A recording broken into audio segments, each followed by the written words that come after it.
अस्सलाम वालेकुम। आज जिस रियासती हुकूमती खौफ का, जबर का, दहशतगर्दी का मैं मुजाहरा करके आई हूँ, वो मेरे लिए या मुस्लिम लीग नून के लिए नहीं, वो इस जाली और सिलेक्टेड हुकूमत के लिए नुमाइंदगी है।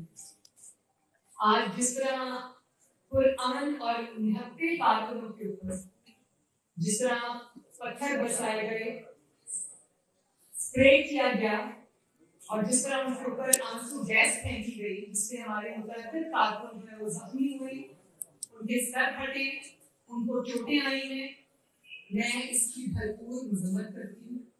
और साथ ही साथ मैं मुस्लिम लीग नून के कारकुनों को, मुस्लिम लीग नून के उन सपोर्टर्स को जो मेरे साथ इज़हार-ए-यकीन करने, मुस्लिम लीग नून की मोहब्बत में, मियां नवाज शरीफ की मोहब्बत में जो आज उस जबल का सामना करते हुए वहां खड़े रहे, मैं उनको मीडिया की वसातत से सलाम पेश करती हूँ।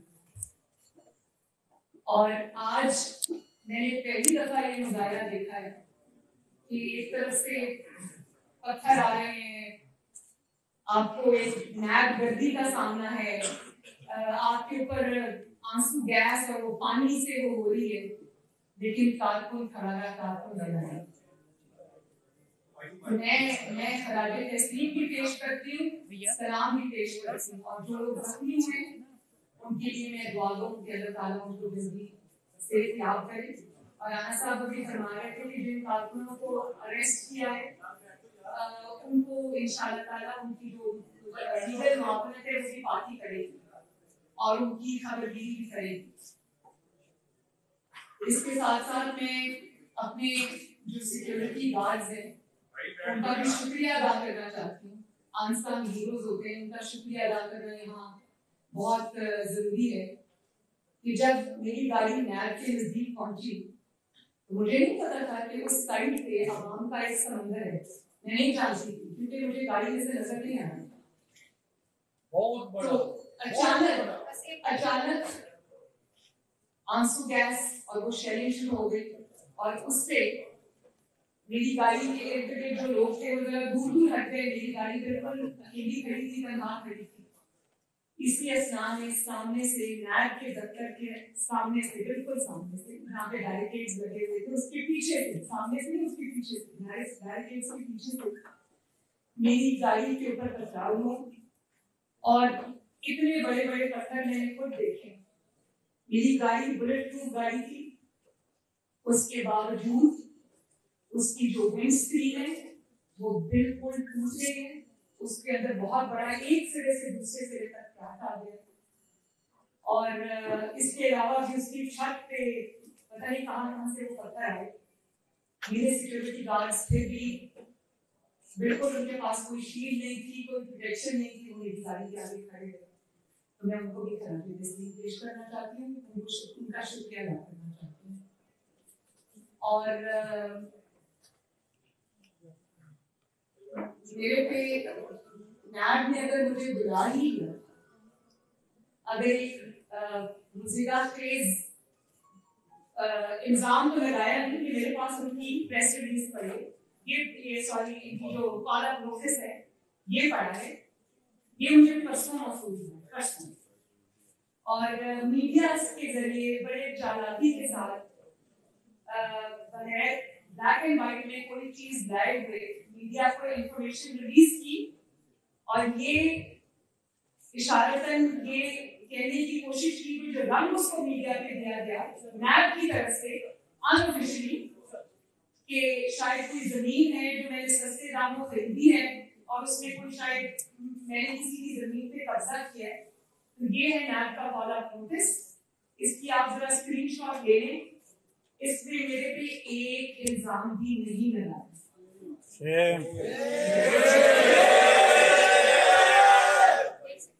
एक सेकंड जरा सुनिए।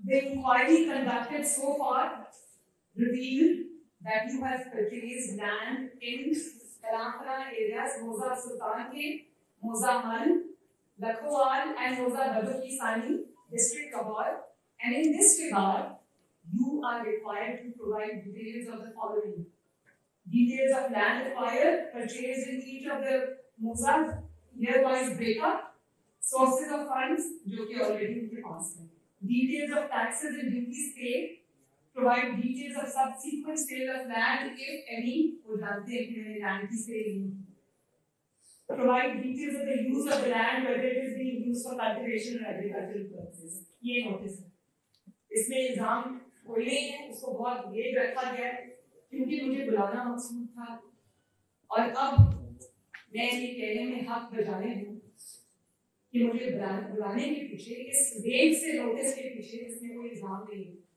मुझे बुलाने के पीछे मुझे नुकसान पहुंचाना मकसूद था, क्योंकि आज मेरे साथ जो सलूक किया गया, मैंने पाकिस्तान के 72 साल में ये एक भी होते नहीं देखा।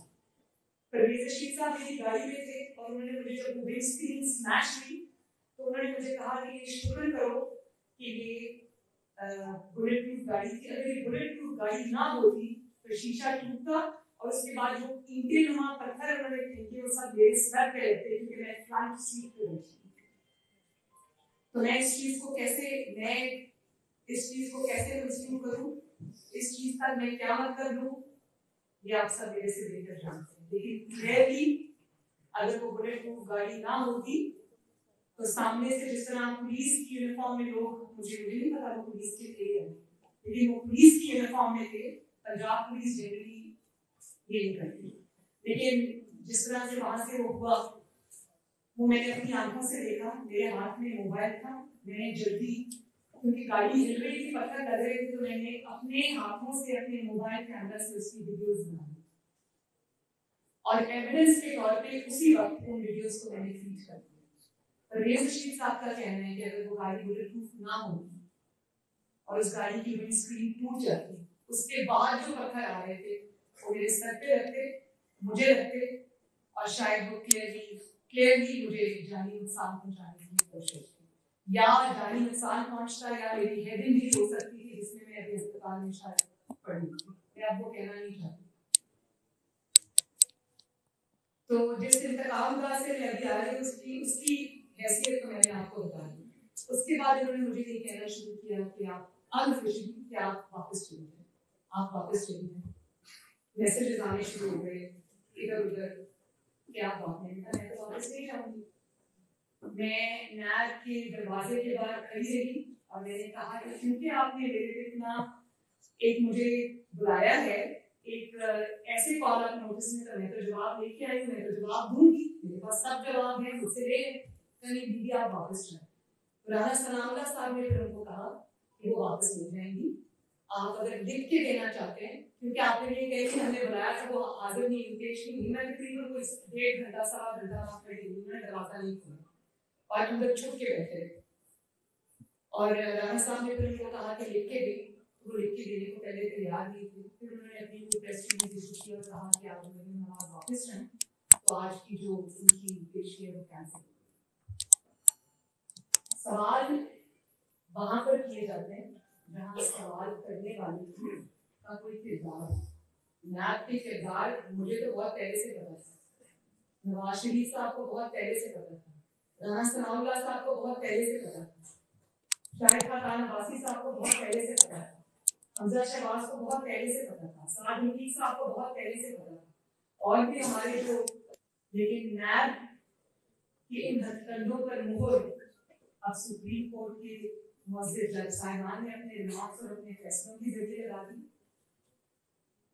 हाई कोर्ट के जजेस ने मुअज़्ज़िज़ जज साहिबान ने अपने फैसले और रिमार्क्स के जरिए लगा दी, और यही सही कसर उसकी ह्यूमन राइट्स वॉच ने पूरी कर दी, जिसमें क्लियरली कहा गया कि नैब को पॉलिटिकल इंजीनियरिंग के लिए, पॉलिटिकल विक्टिमाइजेशन के लिए और सियासी जोड़ तोड़ के लिए, पॉलिटिकल ओपोनेंट्स को सप्रेस करने के लिए, उनको ब्लैकमेल करने के लिए, उनको दबाने के लिए और हुकूमत को बरकरार रखने के लिए नैब को जो है इस्तेमाल किया गया। तो इस हैसियत का, इसमें तो मेरा ख्याल है कि ऐसी नैब के सामने पेश ना होना शायद कानून की ज्यादा पासदारी होगी, क्योंकि नैब तो अब इन रिमार्क्स के बाद इन फैसलों के बाद और इस दहशतगर्दी के बाद, इस इंतकाम की सियासत के बाद, इंतकामी हरकतों के बाद, कार्रवाइयों के बाद नैब को भी खुद मतलूब रहा है। नैब को तो अब खुद जवाब देने कि उन्होंने पाकिस्तान के टैक्स पेयर का पैसा, पाकिस्तान के एक्सचेकर का पैसा, उन्होंने सियासी इंजीनियरिंग में क्यों उसका बेदरीग इस्तेमाल किया, क्यों नैब ने उस पैसे के जरिए मुखालिफिन को की जोड़ तोड़ की, सियासी जमातों की उनको नुकसान पहुंचाने की कोशिश की और हुकूमत की मदद की। अभी मीर शकील उर रहमान साहब का केस ले लिया, एक वजीर मौसूल फरमा रहे थे कि मैं इमरान खान साहब से दरख्वास्त करूंगा कि मीर शकील उर रहमान साहब को छोड़ दें। तो मीर शकील उर रहमान साहब को 140 दिन हो चुके हैं हफ्ते गुजरात के अंदर, उनको क्या इमरान खान साहब ने पकड़ा? उनको तो नैब ने पकड़ा। और क्या इमरान खान के कहने से वो नैब उसको छोड़ देगी? तो ये हालत ज़ाल है नैब की, जिसमें मुझे अब कुछ कहने की जरूरत नहीं। और उनका असूल ये है कि नाइंसाफी सिर्फ होनी ही चाहिए। नैब का असूल ये है कि नाइंसाफी सिर्फ होनी ही चाहिए, बल्कि होते हुए नजर भी आनी चाहिए। पॉलिटिकल इंजीनियरिंग का जोड़ तोड़ जो है वो सिर्फ होना नहीं चाहिए, होते हुए नजर भी आना चाहिए। और अब उनका ये असूल है कि दहशतगर्दी नैब की तरफ से सिर्फ होनी ही चाहिए। आज पूरी दुनिया ने जैसे देखा कि होते हुए नजर नहीं आनी चाहिए। तो बड़ा घिनौना किरदार है नैब का, जितनी उस पर बात की जाए कम है। लेकिन बात यह है कि ये मेरे पे पहला दूसरा मुकदमा नहीं, ये मेरे पे तीसरा मुकदमा। और अगर पहला मुकदमा इतना अच्छा था तो फिर दूसरा बनाने की जरूरत क्यों पड़ी? और अगर दूसरा मुकदमा इतना मजबूत था तो तीसरा बनाने की जरूरत क्यों पड़ी? पहला भी खत्म हो गया, दूसरा भी खत्म हो गया, तीसरा जो है उसका भी वही अंजाम होगा जो पहले का हुआ, यानी कि कुछ नहीं। एक इंकशाफ आज मैं यहाँ कर दूं कि जिस रेफरेंस के अंदर या जिस इन्वेस्टिगेशन के अंदर उन्होंने मुझे पिछले साल पकड़ा था नैब ने, और तकरीबन 60 दिन में उनकी मेहमान गई थी, पहली पाकिस्तान की 72 साल की हिस्ट्री में पहली खातून सियासतदान जो नैब की मेहमान रही। और उस वक्त उनको समझ भी नहीं आ रही थी कि मुझे क्या रखे, कहाँ रखें, क्योंकि उनके पास खवातीन को रखने का कोई जगह नहीं। लेकिन वो जो जिस मुकदमे में मुझे पकड़ा गया, क्या आप जानते, क्या पाकिस्तान के अवाम जानते कि रेफरेंस 1-1.5 साल के बावजूद आज तक नहीं बन सका? इन्वेस्टिगेशन के नाम पे मुझे 60 दिन रखा और सवाई इन्वेस्टिगेशन के वहां सब सवाल मुझसे पूछते रहे कि वो बहुत इंटरेस्टेड थे मेरी जिंदगी में। तो मुझसे पूछते रहे कि मुस्लिम लीग नून तो बहुत बड़ी सियासी जमात है, वहाँ आपकी कितनी से है, मुस्लिम लीग नून में मशावरत का क्या अमल है, आपको कितनी पॉकेट मनी मिलती है, आप कितनी कौन सी किताबें पढ़ रही हैं, आपका फेवरेट ऑथर कौन सा है, के ऊपर मेरे से डिस्कशन होती है, मुल्क की सियासी मंजरनामे पर मेरे से डिस्कशन होती है। ये अगर नहीं पूछा तो मुकदमे के बारे में चीज नहीं। और वो मुझे समझ आती है कि 2018 में जब मुझे अरेस्ट किया, क्यों किया? इलेक्शन आ रहे थे, नवाज शरीफ को अरेस्ट करना और मलिक नवाज को अरेस्ट करना तो मुमकिन था। उसके बगैर तो इलेक्शन नहीं जीता जा सकता था। धांधली का एक बहुत बड़ा हिस्सा था। समझ आ गई मुझे तो कोई उसमें शक ही नहीं था कि मुझे क्यों पकड़ा उस वक्त। पिछले साल मुझे क्यों गिरफ्तार किया इन्वेस्टिगेशन के नाम पे, वो भी समझ आती है कि एक के बाद एक ये ऐसे जबरदस्त जलसे हो रहे थे कि माशाल्लाह अवाम की एक लहर उठ रही थी, एक राय बन रही थी, एक तूफान आ रहा था जिसको रोकना जरूरी था। और 8 तारीख को कश्मीर में मेरा जलसा था। कश्मीर के हम अभी बात में आते, कश्मीर में मेरा जलसा था और 6 तारीख को मुझे जब मैं मियां साहब से मिलने अपनी हफ्तावार मुलाकात के लिए उनसे मिलने जब कोर्ट लखपत जेल गई तो वहाँ मैं मियां साहब के साथ मुलाकात कर रही थी, हम दोनों सामने सामने बैठे हुए थे। तो मुझे जेलर साहब आके कहते हैं कि आपको बाहर शहबाज शरीफ साहब बुला रहे हैं। तो मैं जब जेल के गेट से बाहर निकली तो शहबाज शरीफ साहब खड़े थे, साथ नैब खड़ा था, पुलिस खड़ी थी। तो उन्होंने मुझे कहा कि ये आपको गिरफ्तार करना है। तो मैंने पूछा क्यों? बस मैडम इस तरह से मुझे उन्होंने मैंने कहा अच्छा मैं आती हूँ, मैं अंदर मियाँ साहब से मुलाकात में हूँ, मैं मियाँ साहब को खुदा हाफिज़ कहते एक दफा उनको गले मिलते मैं आपके पास वापस। उन्होंने मुझे अंदर जाने दिया। अभी मैं अंदर मियाँ साहब के पास पहुंची और मैंने मियाँ साहब को बताया कि मुझे बाहर अरेस्ट करने आए। मियाँ साहब ने कहा क्यों? मैंने कहा मैं नहीं जानती। तो इतने में मैं जेल के अंदर घुसाई, इस कमरे में मैं और मियाँ साहब मौजूद थे। वहां आकर मुझे मियाँ साहब के सामने उन्होंने गिरफ्तार किया और मेरे बच्चे बैठे थे, मेरी बेटी बैठी हुई थी, वो छोटी उम्र थी, वो रोने लगी। मियाँ साहब की आंखों में आंसू आ गए। उनके सामने एक बहुत सोचे समझे मंसूबे के तहत मुझे गिरफ्तार किया और मैं उनको कहती थी कि आप फिक्र ना करें, कुछ नहीं होगा, मुझे लैंड दे दें। लेकिन अब आज गिरफ्तार करने का या आज मुझे लैब में बुलाने का 1 साल बाद अचानक उनको क्या ख्याल? आज तो कोई जलसे रैलीज नहीं होगी, आज तो कोई सर पे इलेक्शन नहीं है। तो उस पर मैं सोच रही थी कि आज अचानक कौन सी कोई ऐसी चीज सिचुएशन आ गई है कि इनको ये करना पड़ा, मुझे बुलाना पड़ा किससे। मेरा ख्याल है कि मेरा जाती ख्याल है कि खौफ जो आजकल इनकी इंटरनल सर्वे हो रही, जिनकी खबरें मीडिया को तो रिलीज नहीं करते, लेकिन सर्वेज की खबर हम तक भी पहुंचती है। तो उन सर्वेज में मुस्लिम लीग नून और नवाज शरीफ का ग्राफ जो है वो पहले से कहीं ज्यादा बढ़ गया और पंजाब के अंदर स्पेशली इनके जो इंटरनल सर्वेज हुए ये उससे बहुत बुरी तरह बदला रहे हैं, पैनिक कर रहे हैं। और उसके बाद इनको नवाज शरीफ का हर हरबा इस्तेमाल करके देख लिया, लेकिन मुस्लिम लीग नून का ग्राफ जो है वो पंजाब से उनको उनके सर्विस के मुताबिक मुस्लिम लीग नून स्वीप कर रही है। ये वो खौफ है।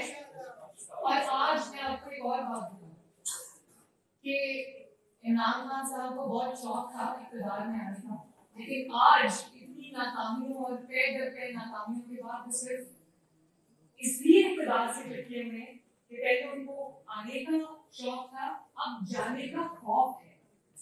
और वो खौफ क्यों है?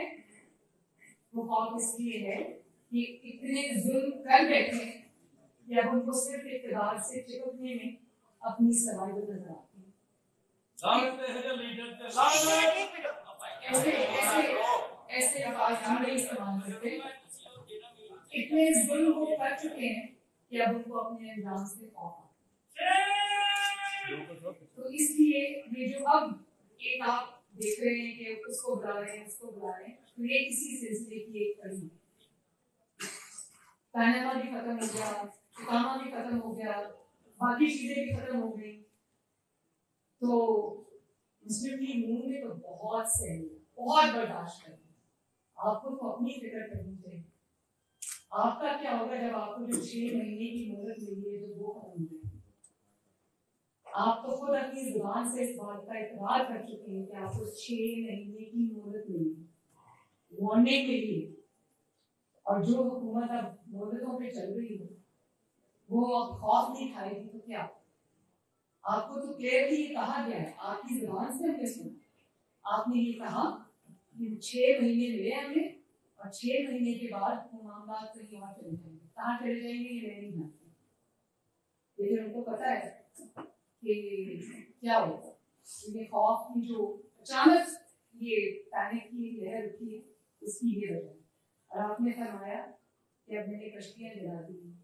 कश्तियाँ जलाने का और कोई मतलब नहीं। कश्तियाँ जलाने का मकसद ये है कि मैंने इतने जुल्म कर दिए, इतनी ज्यादतियाँ कर दी कि अब मेरे पास कोई दूसरा रास्ता नहीं।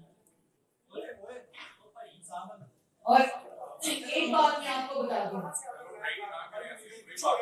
जेल से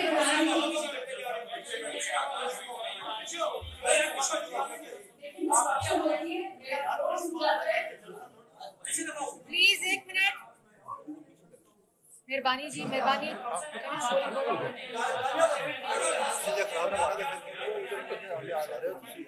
एक सेकेंड खामोशी इख्तियार करें प्लीज। मैडम ने गाने निकाल रहे हैं अपने काकों। एक मिनट प्लीज,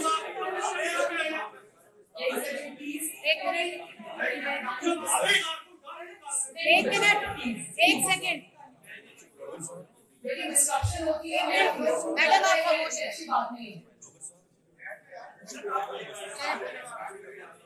और बात ये है कि आपकी हुकूमत को हर महाज पे नाकामी का सामना, आप अपनी नालायकी से मामला को खराब से खराब तर करते जाए। लेकिन अफसोस मुझे इस बात का है कि आज भी आपकी प्रायोरिटीज, मैं समझ गई कि आपके अंदर वो सलाहियत नहीं है, आपके अंदर वो अकल नहीं है, आपको तजुर्बा नहीं है, आप जबरदस्ती मुसल्लत किए गए अंदर, वो समझ आती है। लेकिन आज भी आपकी प्रायोरिटीज मिसप्लेस्ड है। आज भी आपकी जो प्रायोरिटीज की लिस्ट है उसमें ऊपर भी नवाज शरीफ है, नंबर 2 पे भी नवाज शरीफ है, नंबर 3 पे भी नवाज शरीफ है और आखिर में भी नवाज शरीफ। और देखिए आपकी सारी कैबिनेट मीटिंग्स, आपकी खुफिया मीटिंग्स, आपकी कैबिनेट मीटिंग्स, आपकी हुकूमती मीटिंग्स सारी नवाज शरीफ से शुरू होकर नवाज शरीफ तक खत्म हो जाती है। नवाज शरीफ की वॉक करते हुए तस्वीर आ जाए आप तब हिल जाते हैं। नवाज शरीफ की कॉफी पीते हुए तस्वीर आ जाए आपको तब तकलीफ शुरू हो जाती है। नवाज शरीफ जहाज पे सीढ़ियां चढ़ते जाए आपको तब तकलीफ शुरू हो जाती है। और ये जो नवाज शरीफ की सेहत के बारे में आपने प्रोपेगेंडा किया, आपको शर्म आनी चाहिए। आपकी कस्टडी में नवाज शरीफ बीमार हुआ, आपकी कस्टडी में नवाज शरीफ मौत के दहाने तक पहुंचा, आपकी कस्टडी में वो मेरी मौजूदगी में सर्विसेज हॉस्पिटल में आपके सरकारी डॉक्टर्स के नीचे वो जिंदगी और मौत की जंग लड़ रहा था। आपकी कस्टडी में आपके फैसले से वो बाहर गया और उसके बाद जब वो बाहर चला गया तो आपने क्या करना शुरू कर दिया।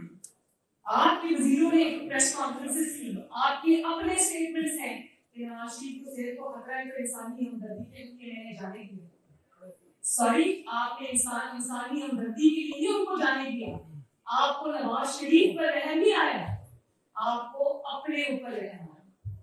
आपको जब ये खबर मिली कि नवाज शरीफ बीमार है और मौत के दहाने तक पहुंच गए तो आपने अपने आप को बचाने के लिए कि आपकी कस्टडी में उसके साथ ये हुआ तो आपको फिर आपके हाथ पांव भूल गए और आपने इस रहम आपको अपने ऊपर आया। नवाज शरीफ के ऊपर रहम नहीं आया आपको, आपने उसको जल्दी मुल्क से बाहर भेजा इलाज के लिए ताकि वो आपके ऊपर जिम्मेदारी ना आ जाए और आप अवाम का जो हाथ है वो आपकी गिरबान पे होगा, कल आप सड़कों पे चल नहीं सके। मैं ये जानती हूँ कि रहम आपको नवाज शरीफ पर नहीं आया, रहम आपको अपने आप पर आया कि आपके हाथों ये होगा। तो जब ये हुआ उसके बाद आपने ये कहना शुरू कर दिया कि उनकी सेहत पे सियासत करनी शुरू कर दी। शर्म आनी चाहिए। और आज भी जब आपसे आपकी कारकर्दगी के बारे में सवाल किए जाते हैं, आपके पास मुस्लिम लीग नून और नवाज शरीफ के अलावा कोई जवाब ही नहीं। तो करप्शन का आप राह दिलाते रहते हैं, तो करप्शन का फैसला अपने जमीनी हकायक पे होना चाहिए। बताएं मुझे जरा, नवाज शरीफ के दौर में आटा, दाल, चीनी, चावल, बिजली, गैस क्या कीमतें थी, आज क्या कीमत है? आप खुद ही फरमाते थे ना कि जब हुक्मरान करप्ट होता है तो इन चीजों की कीमतें बढ़ जाती, ऑयल की, पेट्रोल की, डीजल की कीमतें बढ़ जाती हैं। तो इसके हाथ से चोर कौन हो? नवाज शरीफ 5.8 पे जीडीपी छोड़ के गया था, आज पाकिस्तान की तारीख में शायद -3 में जीडीपी चली गई, माइनस में चली गई जीडीपी। शर्म की बात तो ये है, इसी से पता चल जाता है कि यहाँ करप्ट कौन है और क्या प्रोपेगेंडा क्या किया जा रहा है। और सिर्फ ये कि आप फिर इसी पे फेलियर नहीं, आपका सिर्फ इकोनॉमिक फ्रंट पे और मईशत पे आपका फेलियर नहीं है, आपका फेलियर फॉरेन पॉलिसी पे भी है। और ऐसा फेलियर है कि शर्म आ जाए इंसान को, सफारती महाज पर आप बुरी तरह नाकाम हुए। मुझे ये बताएं कि 72 साल में कभी किसी के दौर में, किसी वज़ीर आज़म के दौर में, किसी डिक्टेटर के दौर में कश्मीर की, भारत को क्या इतनी जरूरत हुई कि कश्मीर की रियासती हैसियत को खत्म कर सके? ये स्याह धब्बा भी आप ही के मुंह पे लगता है। और आप तो बड़ा खुश आए थे ना अमेरिका से वापस की सालसी होगी, कश्मीर पे ये होगा वो होगा। कहाँ गई वो सांस, कहाँ गई वो तकरीरें और वो स्टेटमेंट्स जो आपने पर्चियों के बगैर दिए? क्या हुआ कश्मीर? आज 72 साल में पहली बार का दफा कश्मीर जो है वो भारत की जोड़ी में जा रही है। आपके दौरे हुकूमत में और आप चुपचाप देखते हैं। आप क्या कहेंगे कश्मीर से? मैं तुम्हारा मुकदमा नहीं कर सका, मैं फोन करता था तो मोदी फोन नहीं उठाता था। ये वही मोदी साहब है, प्राइम मिनिस्टर मोदी, जो मियां साहब जब प्राइम मिनिस्टर थे तो पाकिस्तान आए थे, वो आपका फोन सुनना भी कराया नहीं था। ये होता है फर्क एक इलेक्टेड प्राइम मिनिस्टर में, एक तजर्बाकार प्राइम मिनिस्टर में, एक ऐसे प्राइम मिनिस्टर में जो हर चीज को समझता है, जानता है, अपने मुल्क का इंटरेस्ट वॉच करता है, और एक मुसलसल शुदा वज़ीर-ए-आज़म। तो इसके लिए अब आपने कहा कि अब खिफत में लाने के लिए मीडिया को आपने कंट्रोल कर दिया, मीडिया पे आपने बात उतनी नहीं की, और अपनी खिफत मिटाने के लिए, अपनी शर्मिंदगी मिटाने के लिए आप कश्मीर के नक्शे पे लकीरें खींचने से आपको कश्मीर नहीं मिल जाएगा, या 2 मिनट की खामोशी इख्तियार करने से आपको कश्मीर नहीं मिल जाएगा, या एक शाहबाज का नाम बदल देने से आपको कश्मीर नहीं मिल जाएगा। ये तो बड़ा आसान काम है भाई। मियां नवाज शरीफ पर जब ये वक्त आया जब उन्होंने एटमी धमाकों का फैसला करना था, मियां साहब के लिए तो बड़ा आसान था, 6 एटमी धमाकों के बदले 12 मिनट की खामोशी इख्तियार कर देते। पाकिस्तान का भी एटमी ताकत ना बनता, बनी वाला का नाम तब्दील करके उसको चाबी उसका नाम रख लेते। और फिर फॉरेन पॉलिसी का हाल देख लें, अकल का हाल देख लें, समझ का हाल देख लें कि बचगाना और गैर जिम्मेदाराना बयान देकर सऊदी अरब जैसे बेदीना दोस्त और हमदर्द को नाराज कर दिया। और अब रही कहीं कसर उन्होंने जो ओआईसी के डर पे होके वो जो नाराज करने का सिलसिला था वो उसमें भी ओआईसी को नाराज कर दिया, ओआईसी के खिलाफ स्टेटमेंट्स देके हमारे दोस्त ममालिक को नाराज कर दिया। तो ये तो आपकी नामंदेशी का हाल है। आपने मुल्क को हर तरह से आग में झोंक दिया, और फिर प्रायोरिटी आज भी आपकी क्या है कि आवाम के नुमाइंदों को पकड़ो, ऑपोजिशन को दबाओ। भाई मान लिया कि आपके पास हुकूमत का मैंडेट नहीं है, आपके पास आवाम का मैंडेट नहीं है, लेकिन क्या गरीब आवाम जो रोटी को तरसते हैं, जो बिजली गैस के बिल को देने से पासे रहती की नौकरियां चली गई, क्या उनकी सदाओं पे आवाज भरने के लिए या उनकी बात सुनने के लिए आपको अवामी मैंडेट की जरूरत है? उसके लिए आपको थोड़ी सी इंसानियत, अकल और हमदर्दी की जरूरत है, अपनी प्रायोरिटीज को ठीक करने की जरूरत है, जो कि आपके अंदर नहीं है। और हाल आपका ये है कि नवाज शरीफ पे आप हर जगह तनकीद करते हैं, लेकिन नवाज शरीफ के बनाए गए मंसूबों पर बड़ी ढिठाई से 6 बार अपनी तख्तियां लगाते हैं। तो भाई नवाज शरीफ के बनाए गए मंसूबों से के ऊपर तख्तियां लगाने से बदल के वो मंसूबा को आपके नाम नहीं लग जाएगा ना। हजारा मोटरवे तो आपने नहीं बनाई ना, सखर मुल्तान मोटरवे तो आपने नहीं बनाई ना, मुल्तान लाहौर मोटरवे तो आपने नहीं बनाई ना, बिजली के कारखाने आपने नहीं लगाए ना। जब भी आप सीता का नाम लेते हो, सीता की तस्वीरें ट्वीट करते हो, वीडियोस ट्वीट करते, लोग कहते हैं शुक्रिया नवाज शरीफ।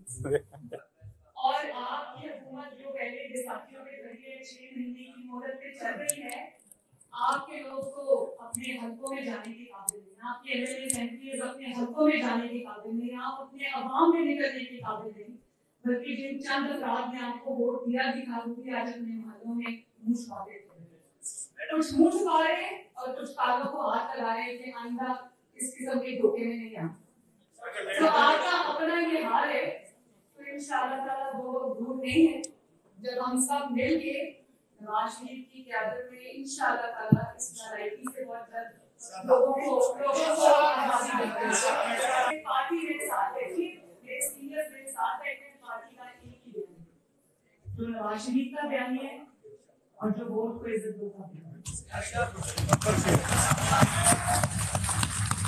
अगर आज वोट को इज्जत मिल जाती तो पाकिस्तान के साथ पाकिस्तान की दुनिया में जब हंसाई तो नवाज शरीफ का जो बयानिया था और है उसको वक्त ने साबित किया है कि वो बिल्कुल ठीक था।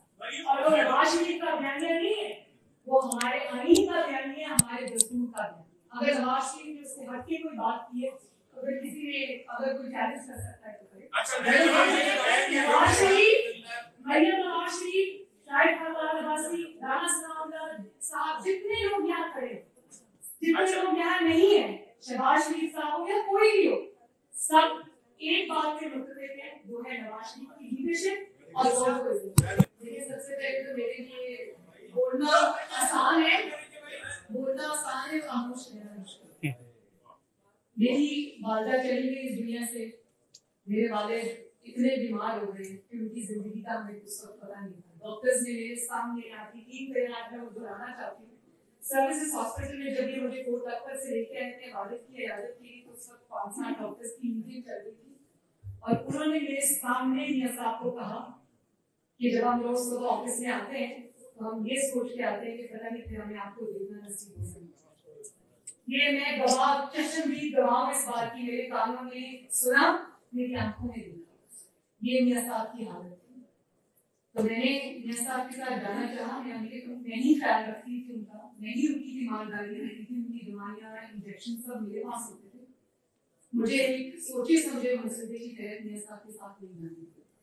तो मैं इस नतीजे पे पहुंची हूँ कि मुझे इधर एज हॉस्टेज रखा। ये अगर मैं कोई बात करूं तो वहां पर वो मियां साहब को नुकसान पहुंचाने की कोशिश करें। उनका इलाज ना होना क्योंकि उनके दिल की एक शरेआन आज भी 90% बंद है, जिसकी सर्जरी होनी बाकी है। और वो कोरोना की वजह से पहले वो मेरा इंतजार कर रहे थे क्योंकि उनको था कि मैं आज आऊंगी, कल जरूर, वो नहीं हो सका। फिर वो कोरोना आ गया, अब उनकी सर्जरी अभी होना बाकी है। तो मैं अपना कुछ ऐसा करके मैं उनके इलाज में कोई खलल नहीं चाहती थी, क्योंकि वो सिर्फ मेरे वालिद नहीं है, वो इस कौम का सरमाया है। हमें जिंदा लीडर चाहिए, हमें लीडर्स की लाशी नहीं चाहिए। तो अगर मैं अपनी जिम्मेदारी निभा रही थी तो मैं करोड़ों आवाम की नुमाइंदगी कर रही थी, जिनकी इन्वेस्टमेंट इन टर्म्स ऑफ 40 साल और वोट और एतमाद और खिदमत मियां साहब ने दी है। तो मुझे जिम्मेदारी का मुजाहरा करना था। और दूसरी बात मैं आपने कहा कि मैं खामोश क्यों, कभी हमने बोल के उनको एक्सपोज किया और कभी खामोश रह के हमने उनको ज्यादा एक्सपोज किया, वरना उनके अंदर ये जरासीम मौजूद है कि वो कल ये कहते कि मैं तो बहुत करना चाहता था, मैं तो पाकिस्तान की किस्मत बदलना चाहता था, मैं तो दूध और शहद की नहरें बहाना चाहता था। ये ऑपोजिशन ने मुझे कुछ करने नहीं दी, तो इसलिए हमने खामोश रह के उनको ज्यादा एक्सपोज किया। कि मुझे इस बात की आज खबर हुई कि मेरी जो खामोशी है या जो मियां साहब की खामोशी है वो इतनी गूंज रही है कि इनको कानों पे हाथ रखना। बहुत अच्छा सवाल पूछा, थैंक यू। पत्थर मैं लेके आई और वो पत्थर मैंने फिजिकली वहां प्रेजेंट हुए बगैर पुलिस की यूनिफॉर्म पहना के अपने कारकुनों को उनके हवाले किया और फिर अपने ऊपर भिजवाए। पत्थर अपनी गाड़ी पे भिजवाए, अपने शीशे तोड़े, अपने कारकुनों को जख्मी किया, उनके सर फाड़े, गाड़ी में बैठे रहे। बड़ी अच्छी मजे की बात है कि पत्थर लाई भी है और अपने ऊपर भिजवाए भी है। वाह, शाबाश। एक सेकंड, अगर इंग्लिश बात ये है कि हमारी लैंड की पेशीज बड़ी क्वालिटी है, लेकिन जब आप जुल्म करते जाओगे तो कानून को दोष तो आएगा। आज जब आपने नाहक की ज्यादती, पिछली भी नाहक थी, तो कभी ना कभी सबर जवाब देता है। वो बड़े पुरअमन थे। मैं लैब में यहाँ रह के भी कभी रोना भी नहीं था। कभी हमारे कारकुनों ने, हमारे कारकुन कंटेनर से ऑर्डर्स पास करके पुलिस वालों की जो आर्मी है वो तीर वाले जो डंडे थे उससे जो हड्डियां तोड़ी थी, वो मुस्लिम लीग नून के कारकुन नहीं थे। तो उनके मुस्लिम लीग नून जो है वो तो उनके, मैंने खुद देखा, मेरे कारकुन जो थे वहाँ बहुत दूर से मुझे नजर आ रहे थे, पुराने थे बिल्कुल। तो मुझे लगता है दिनेश कि इतना बड़ा क्राउड ये एक्सपेक्ट नहीं कर, और जब क्राउड देख लिया तो ये पैनिक कर गए और इस पैनिक में उन्होंने ये अपने ऊपर खुद को हमला कर दिया। मैं अकेली ही कारकुन वहां मेरा इंतजार कर रहे थे, हजारों की तादाद में। मुझे नहीं पता था, आप यकीन करें, मुझे अभी भी नहीं पता कि कारकुन कितने थे और कितनी तादाद में थे। वो तो मुझे इनके रिएक्शन से पता चला कि कारकुन जो है वो आज हजारों की तादाद में निकल आए। मैं किसी को लेके नहीं आई, मैं पहले भी यहाँ पे पेश होती रही हूँ। मैंने 6 महीने पैनामा वाला मुकदमा भी भोगा है और उसके बाद मैंने ये जो पिछले साल का मुकदमा था वो भी भोगा है। मैं इनकी जेलों में भी रही हूँ। हमारा कारकुन जो है वो तहरीक इंसाफ के कारकुन की तरह नहीं है। हमारा कारकुन बहुत अमन कारकुन है। हमारे साथ आप ये ना, मैं किसी को भी लाई, मेरे अगर मुस्लिम लीग नून का गढ़ है लाहौर, पंजाब पाकिस्तान मुस्लिम लीग नून का कला है, तो मुस्लिम लीग नून का कारकुन भी देख रहा है कि आप कितना जुल्म कर रहे हैं। किसी को आप गिरोह डाल के पकड़ लेते हैं, किसी को आप शायद वासी साहब बैठे होंगे, एक चीज आप उनके खिलाफ आज साबित नहीं कर सकते, साथ रफीक साहब, तो फिर वो कारकुन को गुस्सा आता है। वो अपनी जैती के इजहार के लिए आया था। हम सियासी लोग हैं, लोग हमसे मोहब्बत करते हैं, मियां साहब से मोहब्बत करते हैं, उनकी बेटी के साथ, अपनी बहन के साथ इजहार जैती करने आए।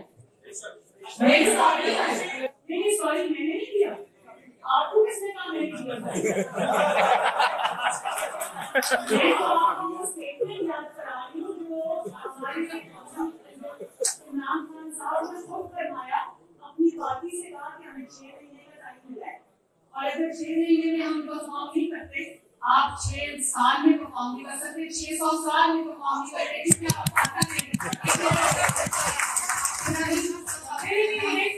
राजस्थान की अपनी स्टेटमेंट है कि मुझे 6 महीने चाहिए और मैंने 6 महीने के बाद बात की और एपीसी का ताल्लुक है, जहाँ तक एपीसी का ताल्लुक है वहाँ पर मेरे साथ की क्लियर इंस्ट्रक्शन है पार्टी को भी कि एपीसी के फोरम को भरपूर तरीके से इस्तेमाल किया जाए।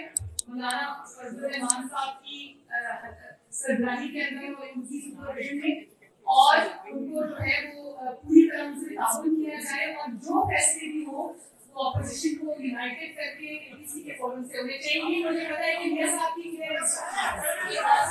मैंने आपको भी बताया कि एपीसी के बारे में, मौलाना साहब के बारे में, मेरे साथ की क्या तासुरात, उसमें कोई एम्बिग्यूटी नहीं है और अगर मौलाना साहब के कोई ताफुरात हैं तो उसको मुस्लिम लीग नून इंशाअल्लाह ताला दूर करके इसकी फिक्र मत होगी।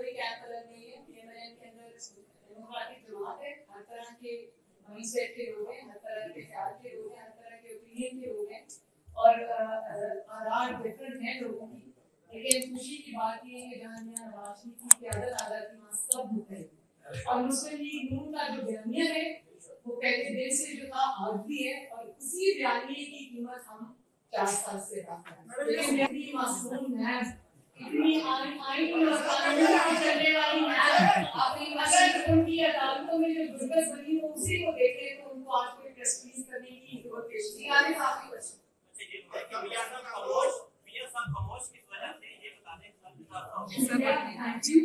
ये मेरा आखिरी सवाल है, मेरे सब सवाल नहीं आपके सारे दिल में करके आपका सवाल है कि मियां साहब खामोश क्यों? शुक्रिया। मियां साहब खामोश नहीं है, लेकिन मियां साहब ने अपने हिस्से का सारा काम कर मियां साहब ने वो कुर्बानियां दी जो 72 साल में किसी सियासी लीडर ने कुर्बानी नहीं दी।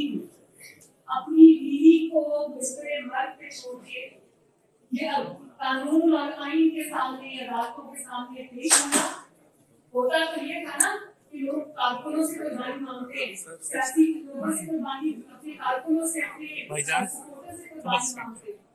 जो जुल्म इन्होंने किया और हद कर दी जुल्म, सब मियां साहब ने जुल्म अपने सीने पे सहारा और कारकुनों को और अपनी पार्टी को शील्ड और प्रोटेक्ट करने की पूरी कोशिश की।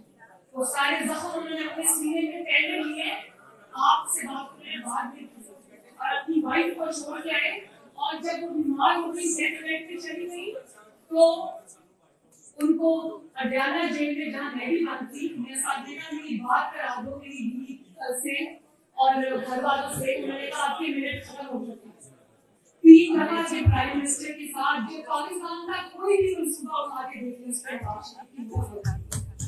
उस पर मुस्लिम लीग नून की मोहर लगी, चाहे कोई मॉडल पे हो, कम्युनिटी स्टूडेंट हो, सड़कों का जवाब हो, मोटरवे हो, बसेस हो, रैपिड बस हो, ऑरेंज ट्रेन हो, बिजली के बस हो, चाहे वो उड़ान से सफर मोटरवे हो, सारा हो, हर चीज आप उठा उस पे राशि करना। तो इतनी खदमात के बावजूद जब आप एक 3 दफा की वज़ीर-ए-आज़म की तस्दीक करेंगे और इस तरह का उसके साथ सलूक करेंगे, पनामा करप्शन, और उसमें से आप क्या निकाल के लाते हैं कि कहा, और उसके बाद भी आपको तसल्ली नहीं होती तो अरशद मलिक जैसे जज को आप इस्तेमाल करते हैं, जो आपको मुझसे खुद बोल उठा कि भाई मुझसे ज्यादती हो गई, मुझे ब्लैकमेल करके नवाज शरीफ के खिलाफ फैसला लिया, वो फैसला खत्म हो जाता है। सॉरी, वो जज को आप निकाल देते हैं, फैसला आदमी नहीं होता। शाबाश।